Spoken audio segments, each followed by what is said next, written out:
I couldn't find parking. This is my first time at the farmer's market. So I ended up parking really far away in the public parking lot for like the beach. So I'm gonna have to walk over. It's not that far, but it's like farther than I'd like to walk. Since it's my first one at the farmer's market, I didn't know where to park. There was a KTA parking. And I was like, I'll just park in the grocery store parking lot. And then it says, for KTA customers only, it's like a 24-hour tow zone. And then I was like, that's okay, like it's not like anyone's checking. And then I saw a security guard walk by and I was like, okay, someone is checking, let me just park. So that's why I'm here. So now I gotta walk over.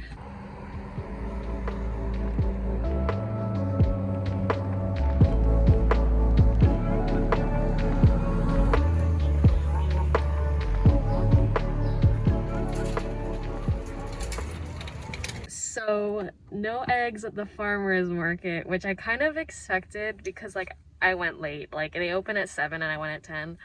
And that was all I went to the farmer's market for. I did go to see and check out the prices. They're not bad. The other thing too is that I get super nervous in farmer's markets. I don't know why. I think it's just like the vendor just staring me down as I look at their stuff. It just makes me so anxious.